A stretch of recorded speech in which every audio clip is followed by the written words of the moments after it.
Bom dia, boa tarde, boa noite. Sejam muito bem-vindos a mais uma edição do Nosso Futuro em Comum, um podcast que olha para as notícias ambientais ao redor da Terra para nos ajudar a refletir sobre a pauta mais importante do nosso tempo.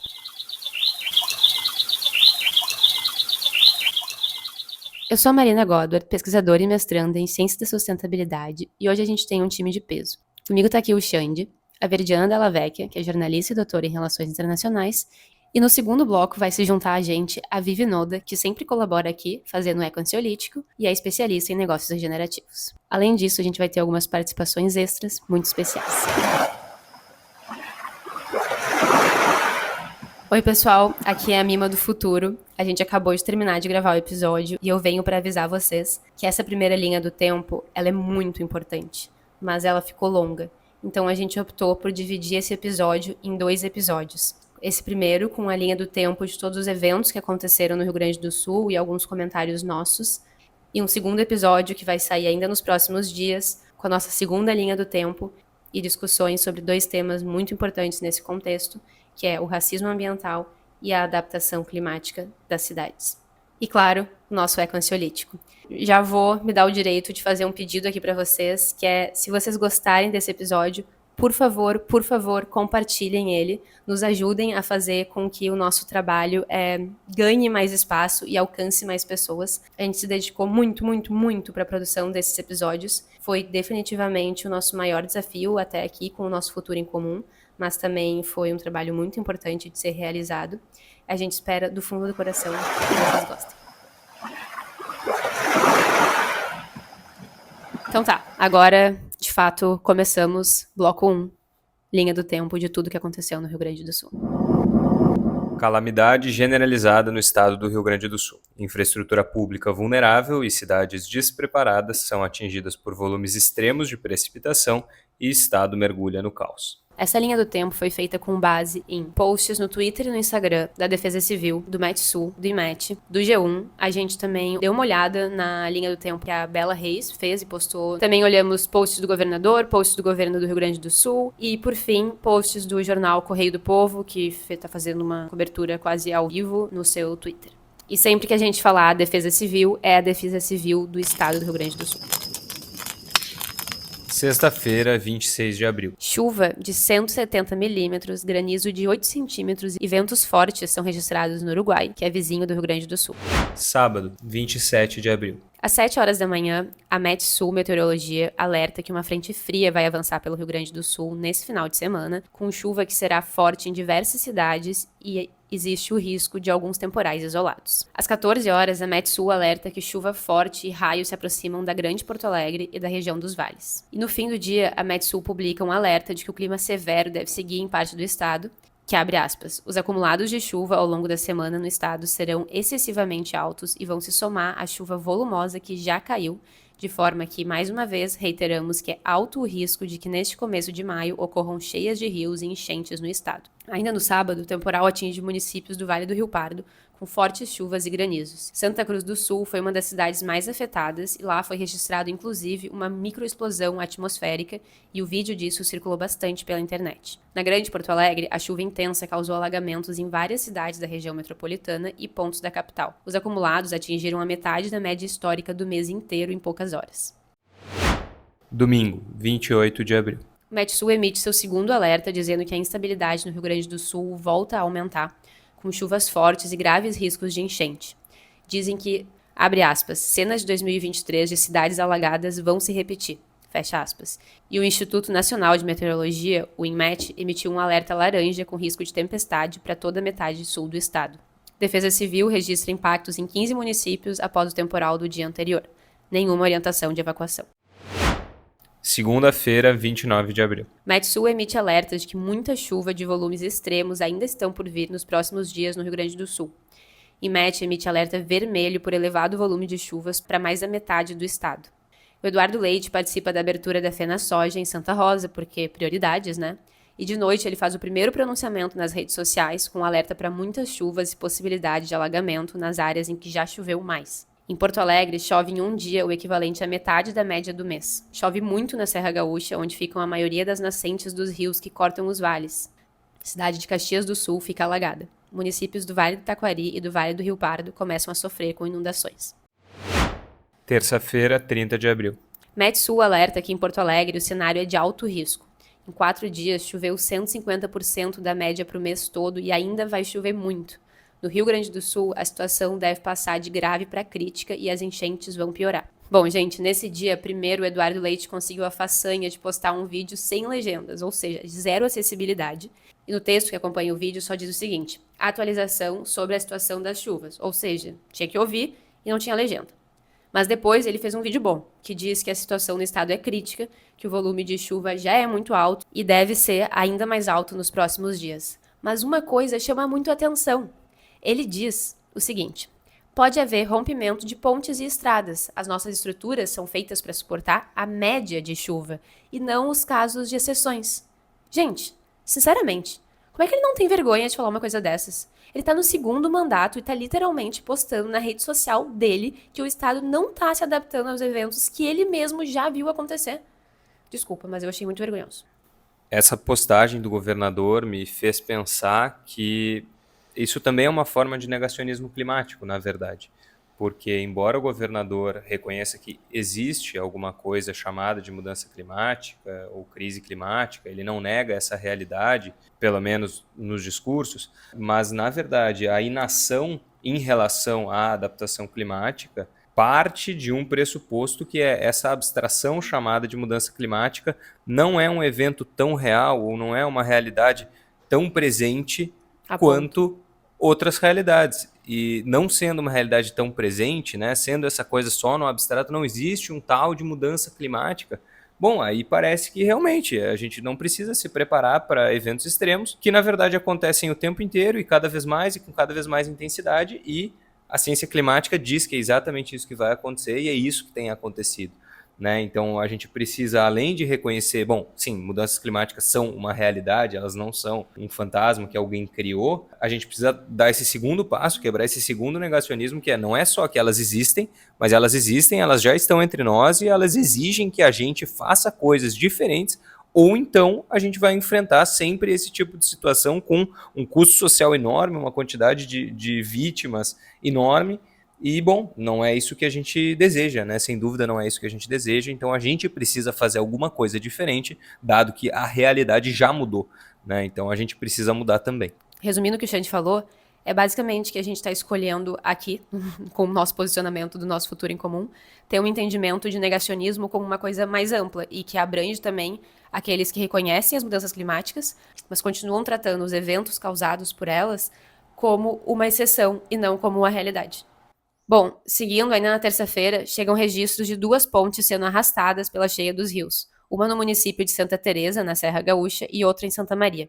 Diversas estradas são bloqueadas e trecho de uma BR chega a ser arrastado pela correnteza. A Força Aérea Brasileira é acionada para auxiliar nos resgates em Santa Maria. O jogo entre Inter e Juventude pela Copa do Brasil é adiado depois do Juventude fazer 3 tentativas de deslocamento até Porto Alegre e, mesmo assim, não conseguir acessar a capital. Primeiras mortes devido às fortes chuvas são registradas no estado, totalizando 8 vidas perdidas no final do dia. Quarta-feira, dia 1º de maio. Acumulado de chuva em algumas cidades chega a 500 milímetros desde o dia 27 de abril. Metsul alerta, abre aspas, Rio Grande do Sul enfrenta um desastre que se agravará, fecha aspas. E, abre aspas, cheia do Guaíba é iminente e será de grandes proporções, fecha aspas. Rio atmosférico persistente vai manter as chuvas e agravar as cheias dos rios do estado e as enchentes nas regiões dos vales. Previsão segue sendo de muita chuva para a região metropolitana de Porto Alegre. Ó, gente, vamos pontuar aqui que a gente já está no 5º dia de previsão e realidade de muitas chuvas no Rio Grande do Sul e em Porto Alegre. É publicado o primeiro alerta da Defesa Civil para que as pessoas sejam retiradas de locais com risco de inundação. Ainda não tem nenhum alerta de evacuação para Canoas. Em conversa por telefone com o presidente, o Eduardo Leite diz que a situação do estado é muito pior do que se imaginava, o que claramente demonstra que ele não lê o Metsul, não recebe alertas meteorológicos, porque quem lê já imaginava, como a gente vem mostrando aqui pela repercussão dos alertas que foram feitos. Depois, ele posta um alerta de evacuação para o Vale do Taquari, dizendo que a situação de cheia dos rios deve se agravar na madrugada de quarta para quinta, possivelmente sendo pior que a de 2023. Às 10 da manhã, as estradas do estado já somavam 80 bloqueios. Municípios de Encantado e de Estrela, no Vale do Taquari, são tomados pela água. Foi inclusive daqui que saiu a imagem que circulou nas redes sociais da cidade alagada, com luz funcionando. Outras imagens que marcaram o Brasil também são desse dia, como o vídeo de uma mulher sendo arrastada pela cheia de um rio, em Candelária, o vídeo de uma antiga ponte sendo arrastada em Rio Pardo e o vídeo de uma casa praticamente inteira sendo arrastada pelas águas. O deslizamento em Gramado gera pelo menos 7 mortes. E para fechar o dia, o número de mortes no estado sobe para 11, o que eu sei que ficou confuso, porque antes eram 8 e daí teve deslizamento em Gramado que foram 7 e só somou 11, mas eu acredito que isso seja porque as mortes pelo deslizamento levaram mais dias para serem contabilizadas, tá, gente? Quinta-feira, 2 de maio, dia da primeira visita do presidente Lula ao estado. Nesse ponto, o Rio Grande do Sul já soma mais de 60 mil pessoas afetadas e a coisa começa a ficar muito crítica. Acumulado de chuva em 6 dias em Porto Alegre atinge praticamente a média histórica para o acumulado de precipitação na capital durante o outono inteiro. Helicópteros de ajuda de outros estados começam a chegar. Metsul emite alerta afirmando que, abre aspas, Vale do Taquari sofrerá uma enchente histórica, fecha aspas, e que Cheia do Guaíba será muito grave, ficando entre uma das maiores da história. Ao longo do dia, o nível do Guaíba sobe 1 metro, ultrapassando a cota de inundação de 3 metros e começa a transbordar no centro de Porto Alegre. A cidade só não é inundada imediatamente devido ao sistema de contenção de cheias composto pelo Muro da Mauá e por diques. Porém, os problemas já começam a aparecer. Isso porque apenas 6 das 23 estações de bombeamento de águas pluviais estavam em funcionamento. Governo do Estado e Defesa Civil emitem alerta conjunto de risco de deslizamento para moradores de encostas ou locais com declives acentuados na região da Serra e Vale do Taquari, onde esse tipo de ocorrência já foi registrado, inclusive com vítimas fatais. Algumas horas depois, finalmente um alerta da Defesa Civil de evacuação para moradores do Vale do Taquari, que vivem em áreas de risco nos municípios de Santa Teresa, Mussum, Roca Salles, Arroio do Meio, Encantado e Lajeado. Vamos fazer uma pontuação aqui de que, olha só, gente, a gente falou que no dia anterior, o município de Encantado e Lajeado tinham ficado abaixo de água. E agora tem o registro de um alerta da Defesa Civil. Então, assim, alguma coisa está errada. Ainda no dia 2, mais um alerta de evacuação da Defesa Civil em relação ao risco de rompimento de uma barragem no Rio Caí, que poderia inundar diversas cidades da região serrana do Rio Grande do Sul, como Canela, Nova Petrópolis e São Francisco de Paula. Eles orientam que pessoas que vivem em áreas de risco deixem suas casas e procurem ficar em abrigos ou em casas de familiares e amigos em regiões seguras. Relato das pessoas é de que a Defesa Civil também passou com o carro nas ruas fazendo alerta em alto-falantes. E por fim, ainda no dia 2, um último alerta de que o Guaíba estaria atingindo o nível de inundação nas próximas horas. E que, abre aspas, caso seja surpreendido pelo tempo severo, busque abrigo. Depois, um segundo alerta pedindo que pessoas que vivem em áreas de risco próximas ao Guaíba, nos municípios de Porto Alegre, entre parênteses, Zona Sul, Guaíba e Eldorado do Sul, deixem suas casas e procurem abrigos em áreas seguras. O problema é que os mapas que eles postam são muito pouco claros e não comunicam bem quais as regiões exatamente são áreas de risco, gente. Porque pensa que eles fazem um post da seguinte maneira. Tem o quadradinho de 1 por 1 do Instagram, aí dentro desse quadradinho tem um texto e junto com isso tem um outro quadradinho menor, como se fosse um quarto do quadradinho do post, com um mapa. E aí dentro desse mapa tem uma mancha nas áreas de risco, mas assim, não tem como saber qual a rua, mal tem como saber qual é o bairro. O governador Eduardo Leite descreve a situação no Rio Grande do Sul como situação de guerra, decreta estado de calamidade pública e apela ao restante do Brasil por ajuda. Posta alerta para pessoas da Serra Gaúcha que moram perto do Rio Caí deixarem as casas que são em área de risco. Faz o seu primeiro post pedindo doações para o Pix que foi aberto pelo governo ainda em 2023.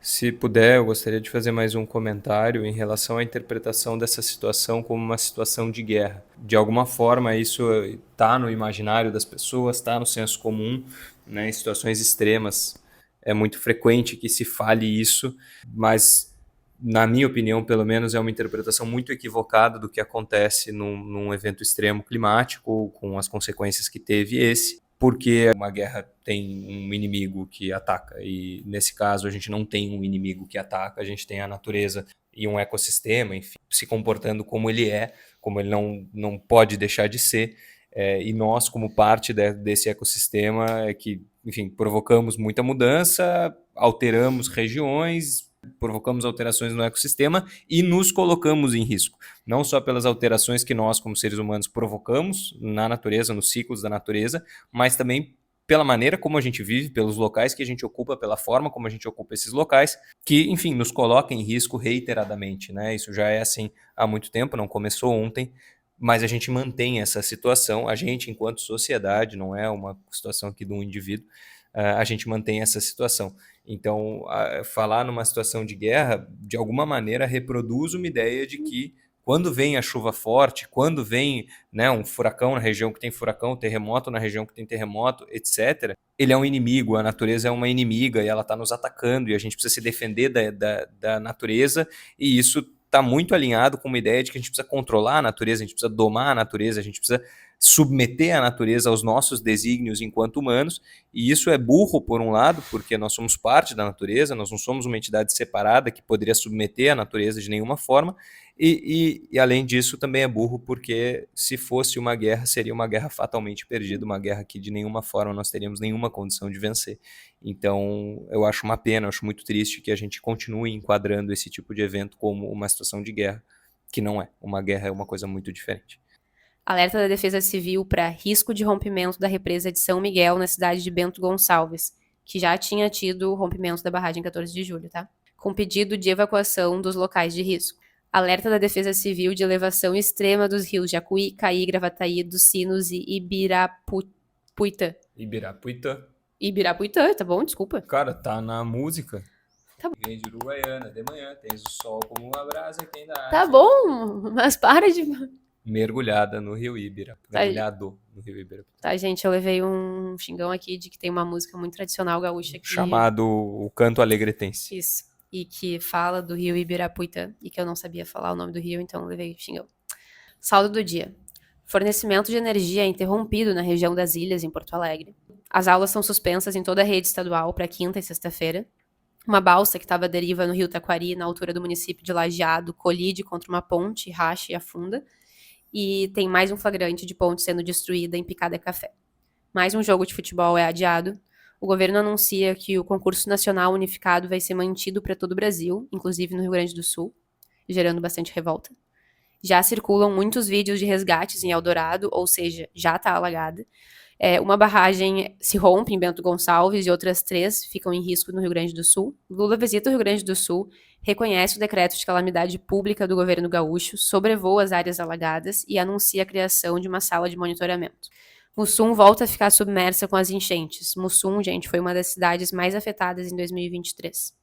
E por fim, após o rompimento de barragem, o nível do rio Taquari em Estrela pode subir até 3 metros, deixando a cidade em situação ainda mais crítica. O número de mortes no estado sobe para 23. Sexta-feira, 3 de maio. Ao longo do dia, Guaíba supera as cheias de 2023 e, com a cheia, os bueiros da cidade começam a devolver água, contribuindo para aumentar o alagamento. O Guaíba sobe mais de 1 metro ao longo do dia e Porto Alegre declara estado de calamidade pública. Metsul alerta que chuvas fortes vão atingir as nascentes do rio Taquari e Caí, que já enfrentam cheias sem precedentes. E essa água toda deságua onde? No Guaíba. Bom, e finalmente um alerta de evacuação devido ao rompimento parcial da barragem 14 de julho em Cotiporã. Eles pedem que os moradores de regiões próximas ao rio, nos municípios de Santa Teresa, Mussum, Roca Salles, Arroio do Meio, Encantado, Colinas e Lajeado, deixem áreas de risco e procurem abrigos. Pessoal, eu tô falando o nome dos municípios assim meio rápido, porque o mais importante aqui é a gente passar para vocês a ideia da escala dos eventos, de como eles se espalham e atingem diversas cidades. Bom, finalmente um alerta de evacuação para as regiões mais baixas do centro histórico de Porto Alegre. Prefeitura de Porto Alegre solicita a evacuação da região das Ilhas e, finalmente, a Prefeitura de Canoas pede aos moradores a evacuação imediata do bairro Mato Grande inteiro. Assim, gente, nesse ponto já tinham registros de outros bairros de Canoas alagando, mas a gente não conseguiu achar nenhum registro de orientação expressa de evacuação para a cidade de Canoas ou para a cidade de Eldorado, que estão entre as cidades mais atingidas por parte do governo. Então, assim, do governo do estado, né? Seja em páginas oficiais do governo, em página do Eduardo Leite ou em páginas da Defesa Civil. O que a gente tem é um registro da Prefeitura de Canoas fazendo um pedido de evacuação só de um bairro, mas nesse momento já tinham outros bairros começando a alagar e o governo não fez nenhum pedido expresso de evacuação ou pelo menos busca de abrigo para pessoas de Canoas ou Eldorado, até esse momento. Em live com o prefeito de Porto Alegre, Sebastião Melo, o Eduardo Leite pede que as pessoas da região central de Porto Alegre fiquem atentas e se cuidem, que o sistema de proteção da cidade com dique e comportas está sendo colocado à prova, mas que eles têm todos os motivos para acreditar que o sistema vai suportar. Depois ele faz um vídeo dizendo que a cheia do Guaíba pode chegar a 5 metros ainda na sexta e que é para as pessoas esquecerem tudo de pior que elas já viram de enchentes, porque essa vai ser muito maior. Até aí, bom, mas ele segue dizendo que tem tudo para acreditar que o sistema de proteção da cidade vai suportar.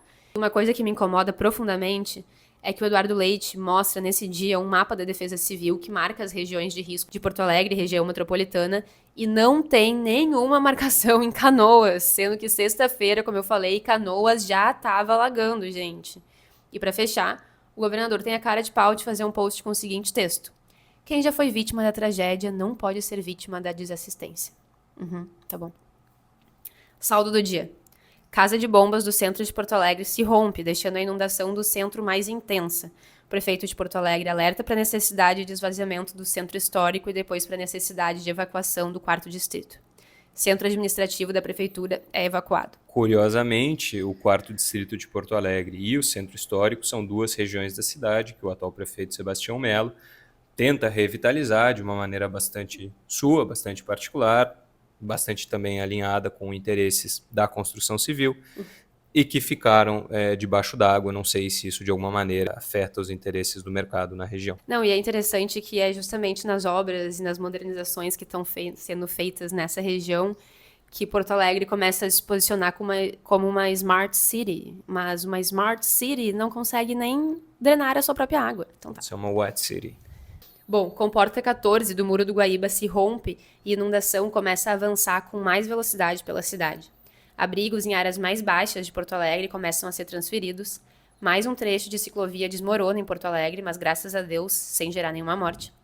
Pontos do centro histórico de Porto Alegre, como a rodoviária e o mercado público, são tomados pelas águas. Sede do jornal Correio do Povo, onde a Veridiana trabalha, é inundada e precisa ser evacuada.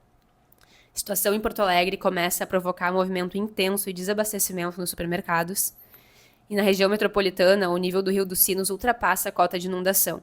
Como eu falei, as águas começam a alagar outros bairros de Canoas e as pessoas começam a precisar de resgate. São Leopoldo e Novo Hamburgo orientam para a evacuação de bairros mais vulneráveis da cidade. O governo anuncia finalmente o adiamento do concurso nacional unificado e o número de mortes do estado sobe para 30. Sábado, 4 de maio. Guaíba sobe mais 1 metro e chega ao nível de 5 metros e 30 centímetros. Porto Alegre amanhece com barcos navegando pelas ruas inundadas e jipeiros começam a se juntar para a realização de resgates. Nesse ponto, a Metsul já tinha várias pessoas da equipe com suas casas inundadas, então diminui a atuação deles em termos de alertas. O governo do Uruguai anuncia que vai enviar um helicóptero para auxiliar o Rio Grande do Sul nas operações de resgate. Às 10 da manhã, o governador do estado, Eduardo Leite, finalmente posta um vídeo fazendo um alerta que as pessoas precisam entender a gravidade do que está acontecendo no Rio Grande do Sul e que em Porto Alegre e na região metropolitana a água pode submergir bairros inteiros. Gente, nesse ponto já tinham bairros inteiros da região metropolitana submersos. Por favor, a gente precisa atentar para isso. Reparem que nessa hora quase metade de Canoas e alguns bairros da zona norte de Porto Alegre e cidades da região metropolitana já estavam submersas, tá? Então, assim, não foi um aviso. No fim do dia, o Eduardo Leite diz que o Rio Grande do Sul precisará de uma espécie de plano Marshall para reestruturação. De novo, fetiche da guerra. Defesa Civil faz um alerta com uma foto do mapa com áreas de risco na Grande Porto Alegre e pede que as pessoas evacuem áreas inundadas. Mas como, gente, se ela já está inundada? No mesmo dia, 4, a Defesa Civil alerta para o risco de rompimento do dique da Fiergues, que poderia inundar diversos bairros da região norte de Porto Alegre, e pede que as pessoas evacuem as áreas de risco marcadas no mapa postado. Uma coisa que é inacreditável e mostra como toda a nossa sociedade não está bem preparada para esses eventos é que em todas as postagens da Defesa Civil eu vi comentários perguntando se não era fake news, gente. Mas assim, gente, é o canal oficial da Defesa Civil do Estado. Por que seria uma fake news? Só que aí sabe qual é o problema?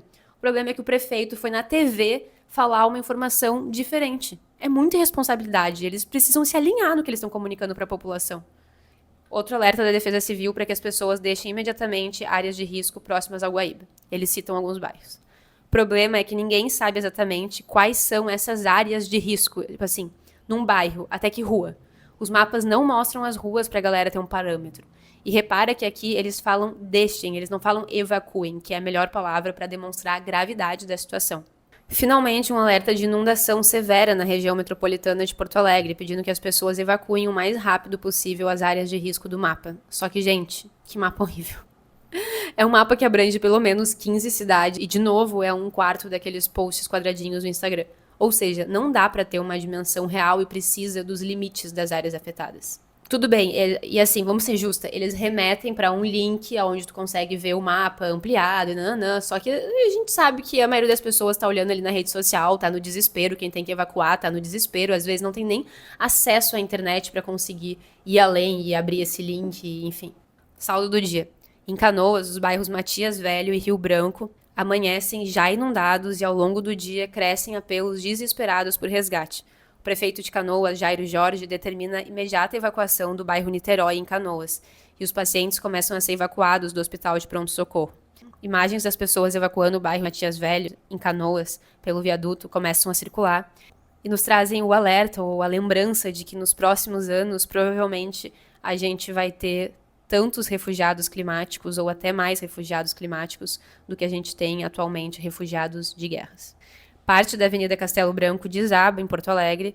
Como esse nome horrível já indica, essa é uma das principais avenidas da cidade e é inclusive a principal avenida de acesso à rodoviária para quem chega na cidade. Bom, cenário que remete à crise de refugiados se repete em Porto Alegre dessa vez, com centenas de pessoas caminhando pela Farrapos, uma das principais avenidas da cidade, para evacuarem as suas casas. A água começa a invadir a área do aeroporto de Porto Alegre. O prefeito de Porto Alegre alerta que não dá para desperdiçar nenhum copo sequer de água, porque a capital está com apenas 2 das suas 6 estações de tratamento operando. O Hospital Mãe de Deus, em Porto Alegre, no bairro Menino Deus, começa a ser evacuado porque ele está ficando ilhado, né? E é muito perigoso quando a gente tem pacientes ali dentro. Sobe para 57 o número de mortes registradas no estado. Domingo, dia 5 de maio, momento em que a capital, Porto Alegre, já tinha colapsado. Esse é o dia da segunda visita do presidente Lula, que chega com uma comitiva muito maior, dessa vez composta por grande número de ministros. Em todo o Rio Grande do Sul, os resgates seguem a 1000 por hora numa situação absolutamente urgente. Em Porto Alegre, os resgates são feitos com barcos, lanchas, jipes, jet skis, helicópteros, colchões infláveis e basicamente tudo que boiar ou que puder voar e transportar alguém. A via terrestre, obviamente, estava impossível. Dique da Sarandi começa a vazar água, mas, segundo o prefeito, ele não se rompe. Moradores da região alegam que sim, o dique rompeu. Mesmo alegando que o dique não rompeu e está apenas vertendo água, a prefeitura orienta os moradores da região a deixarem as suas casas. Dezenas de abrigos são abertos em Porto Alegre ao longo do dia, principalmente em ginásios de clubes e escolas ou em salões de igreja. O prefeito de Porto Alegre aconselha pessoas que tenham casa no litoral para deixarem a cidade devido ao risco da cidade colapsar. Mas, como a gente falou, já estava colapsada. Jairo Jorge, prefeito de Canoas, diz que a cidade já tem 180 mil pessoas atingidas. Sobe para 83 o número de mortes registradas no estado. Segunda-feira, 6 de maio. Pela primeira vez depois de muitos dias, o tempo amanhece firme em Porto Alegre. Os resgates seguem principalmente com foco em pessoas que antes haviam optado por não deixar suas casas e que se encontravam, neste momento, ilhadas. NetSul alerta que, abre aspas, cidades sob enchentes seguirão em situação crítica por um longo período, fecha aspas, e que os locais mais críticos das inundações vão seguir inabitáveis por semanas ou até meses. Eduardo Leite posta um alerta, de novo num vídeo sem legenda, foram vários, para a região do sul do estado, que toda a água do Guaíba vai começar a descer e inundar a região da Lagoa dos Patos. Fraport, que é administradora do aeroporto de Porto Alegre, comunica fechamento do aeroporto até o dia 30 de maio. Prefeitura de Porto Alegre decreta racionamento de água. Casa de Bombas 16 de Porto Alegre teve que ser desligada por medidas de segurança, uma vez que a água nas regiões alagadas estava ficando energizada e colocando em risco a vida dos socorristas e pessoas resgatadas. Mas essa bomba, ela faz a drenagem, né? Ela suga a água e manda embora por outro canal. E sem a drenagem, bairros Menino Deus e Cidade Baixa começam a alagar e a prefeitura pede que moradores deixem essa região e se desloquem para abrigos seguros. Moradores relatam que a água subiu muito rápido em questão de menos de 1 hora. Cabe mencionar que o desligamento da casa de bombas 16, essa que estava energizada, e né, desligamento esse que levou à inundação nos bairros Menino Deus e Cidade Baixa, foi feita de maneira, enfim, rápida, né, sem uma comunicação prévia para os moradores desses bairros, de modo que a água começou a subir muito rápido e então moradores de uma região que antes aparentemente estava segura, né, de maneira muito rápida começou a subir já num dia seco, não pela chuva ou não por uma coisa tão óbvia, o que pode ter dificultado a compreensão de muitas pessoas de como assim isso aqui está inundando, como assim isso está inundando tão rápido, né, sem uma comunicação anterior, para que essas pessoas pudessem se deslocar, enfim, com menos desespero. O argumento da Defesa Civil e do prefeito de Porto Alegre é que esse desligamento da casa de bombas ele foi feito emergencialmente pela equipe técnica e só foi comunicado à prefeitura e depois à Defesa Civil após o desligamento ter sido feito. Então, eles não conseguiram fazer um aviso de evacuação com mais tempo, né? Se isso é verdade, a gente não sabe. O que a gente está fazendo aqui é comunicar para vocês o que foi dito.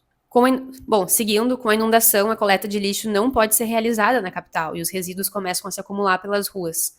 Em situação normal, todo dia Porto Alegre envia toneladas de resíduos para um aterro sanitário em Minas do Leão, uma das cidades do interior que está desconectada de Porto Alegre devido ao desabamento de uma BR. Esse é um processo que acontece em outras grandes cidades no Brasil. A gente tem esse hábito horrível de gastar uma grana pesada do orçamento público municipal enviando resíduos para aterros sanitários.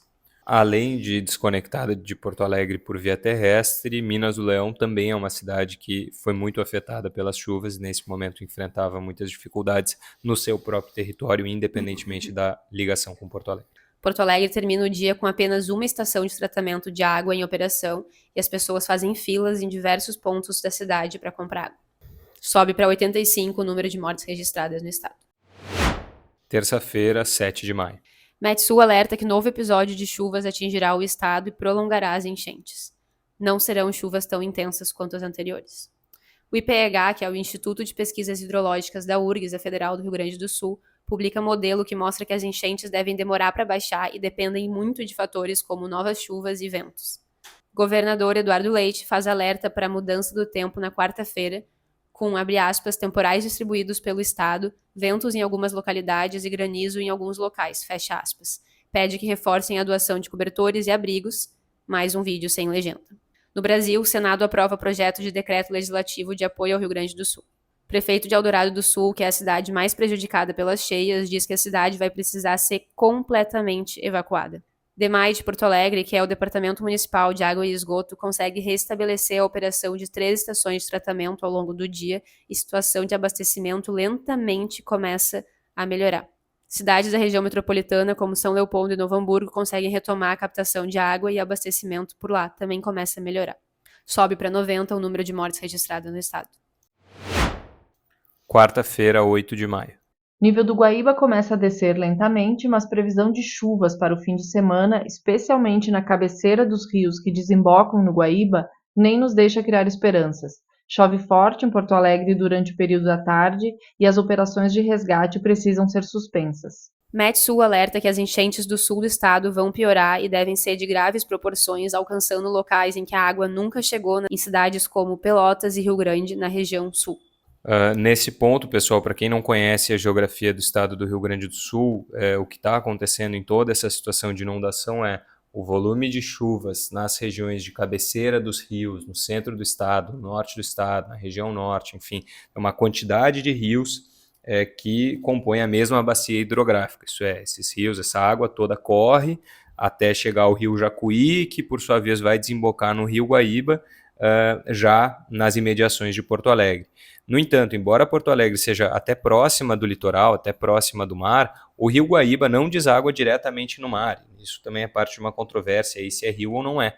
Mas o fato é que o Guaíba, em vez de sair diretamente no mar, ele faz uma curva na direção sul e aí ele deságua na Laguna dos Patos, que é uma laguna enorme, inclusive é a maior da América do Sul, ou da América Latina, se eu não estou enganado, mas da América do Sul eu tenho certeza, que ocupa uma grande porção do estado do Rio Grande do Sul, até lá a região sul, onde a Laguna dos Patos deságua no mar, já próximo do Uruguai. Então, essas cidades de Rio Grande, de Pelotas, já ficam numa região do estado mais próxima ao Uruguai, e com a água toda que deságua, chega no Guaíba, do Guaíba vai para a Laguna dos Patos, e só então é que vai chegar no mar, são cidades que também estão enfrentando inundações. E é importante pontuar que, sim, é a maior laguna da América do Sul, confirmei aqui, e só essa região da conexão com o mar, como acontece em muitas lagoas, é muito pequena a conexão. Então, assim, para a água escoar, não é rápido, tá? Conforme a água baixa em cidades do interior, imagens de bairros e cidades completamente destruídos começam a circular, dando uma dimensão mais real do nível de destruição. Saldo do dia, Brigada Militar efetuou 32 prisões em Porto Alegre, na região metropolitana, por atos de vandalismo, invasões e danos a patrimônios em meio às enchentes. Por que eu tô falando disso se o nosso foco é falar sobre questões ambientais? Porque um ponto muito importante dessas situações de calamidade causadas pelos extremos climáticos, principalmente na região do sul global, é o aumento da violência devido a essas situações de vulnerabilidade. Então é importante a gente pontuar que isso faz parte desse estado de calamidade. O maior navio de guerra da América Latina sai do Rio de Janeiro em direção ao Rio Grande do Sul, com previsão de chegar no sábado. O governo federal envia 220 purificadores de água ao Rio Grande do Sul com o avião da FAB. Os purificadores foram comprados com os 5 milhões de reais arrecadados em uma campanha promovida pelo Felipe Neto. Lula anuncia 18,3 bilhões em obras do novo PAC, sendo que a área de prevenção de desastres vai receber 1,7 bilhão. Quinta-feira, 9 de maio. A água começa a chegar em regiões do sul do estado e o centro histórico da cidade de Rio Grande já está alagado. O governador Eduardo Leite posta que os cálculos das equipes técnicas do estado estimam que vai ser necessário pelo menos 19 bilhões de reais para reconstruir o estado do Rio Grande do Sul. Em Porto Alegre, a Ceasa, que ficou completamente alagada, retoma a operação no centro de distribuição da rede de farmácia São João, para poder seguir abastecendo a cidade com alimentos. Agora vamos lá, notícia importante. Um corredor humanitário conectando 2 pontos de acesso a Porto Alegre começa a ser construído com 7 mil toneladas de rochas. Ele vai servir para passagem de veículos de emergência. Aí o prefeito Sebastião Melo afirma que a plataforma de pedestres em frente à rodoviária da cidade vai ser demolida para permitir que caminhões de grande porte passem nesse corredor. Gente, não sou contra adaptar e situações dramáticas, mudar a cidade para permitir que caminhões de grande porte passem para resgates. Mas é importante a gente trazer isso aqui para dimensionar o tamanho disso. É uma pequena ação, mas olha o custo disso para a cidade. Vai ser necessário demolir uma infraestrutura que já existia, que estava bem, que resistiu às chuvas, que é importante para a acessibilidade da cidade. É uma loucura, é muito mais caro. Muito, muito, muito, muito mais caro tudo que vai ser necessário para reconstruir a capital, para reconstruir o estado, do que teriam sido os investimentos mínimos em adaptação, porque no caso de Porto Alegre, a gente não está falando de investimentos gigantes, de obras faraônicas para proteger a cidade, a gente está falando de investimentos de manutenção. Então, assim, é uma loucura, uma loucura. E é salvo o cavalo caramelo, que estava ilhado em cima de uma casa em Canoas e comoveu o Brasil inteiro. Fechando. Hoje é sexta-feira, gente, então fechamos por aqui. Nesse momento, o Rio Grande do Sul contabiliza 107 mortes pelas enchentes, mais de 165 mil desalojados e 1,4 milhão de pessoas afetadas. Sem contar um número não muito exato de pessoas desaparecidas. Na ordem da centena também, né? E mais uma última informação. Hoje, sexta-feira, dia 10, volta a chover em Porto Alegre, em boa parte do estado. A previsão é de que siga chovendo durante o final de semana, até na segunda-feira, mas, graças a Deus, com um acumulado de chuva menor do que os dias que antecederam as enchentes.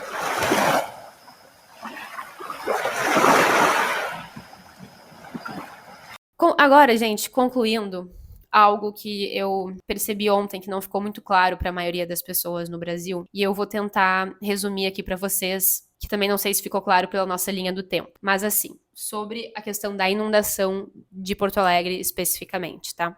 A água não passou por cima do muro. Em Porto Alegre, capital do Rio Grande do Sul, na parte central mais baixa, existe um muro separando o centro da cidade do Guaíba. que é o rio. Esse muro foi construído na década de 60, depois da famosa enchente de 1941. Assim, esse muro, a partir do nível do chão, ele tem 3 metros. A cota de inundação do Guaíba é 3 metros. O que isso significa? Isso significa que a partir de 3 metros, o rio sai do leito e avança sobre a margem. No caso dessa região onde tem o muro, não é uma margem natural, é uma margem construída. Então ele começa a avançar sobre o cais que tem ali, tá? Quando o rio está em 3 metros, ele alcança o nível do chão, a partir da onde o muro começa a subir, tá bom? O que aconteceu? Bom, o rio, ele chegou ao nível máximo de 5,33 metros na manhã de domingo, ou seja, ele ficou 2,33 metros acima do nível de inundação, acima do nível do chão. Então, ainda faltavam um pouco mais de 60 centímetros para ele chegar na altura do muro. Por que eu tô falando isso, gente?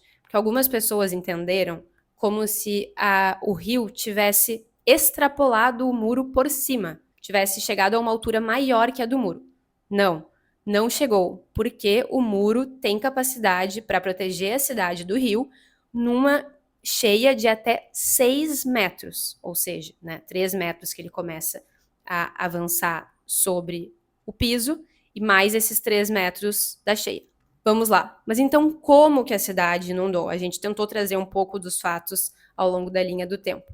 A cidade inundou porque esse sistema de proteção, que é composto principalmente pelo muro, também é composto por comportas, que permitem um acesso em algumas partes do muro, né? Então, assim, permitem aberturas em partes do muro para que se possa circular pela parte do cais. Por diques, que também protegem outras áreas da cidade, mais na zona norte, porque esse muro é mais no centro. E por um sistema de bombas de drenagem, que quando a água começa a inundar na cidade, essas bombas de drenagem, então, enviam a água para fora da cidade, por baixo, né? Por uma infraestrutura que está no solo. O que aconteceu? Comportas romperam, permitindo com que a água entrasse para dentro da cidade. Diques começaram a vazar.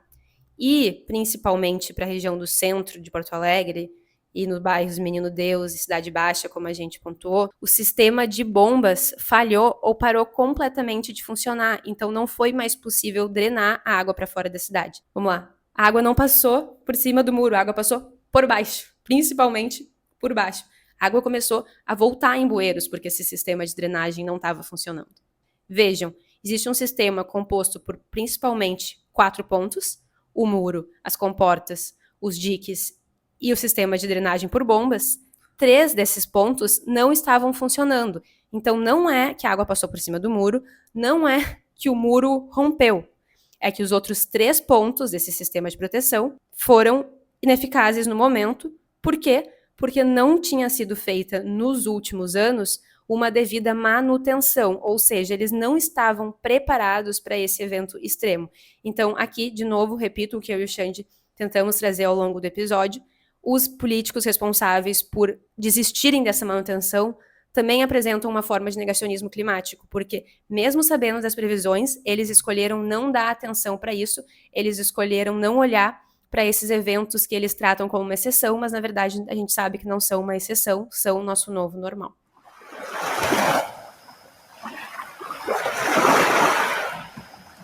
Bom, gente, chegamos ao final do primeiro bloco da nossa gravação e, como eu falei no começo do episódio, concluímos que esse primeiro bloco já está muito longo, porém, tudo o que foi dito até aqui, a gente julga que é muito importante e não gostaria de cortar.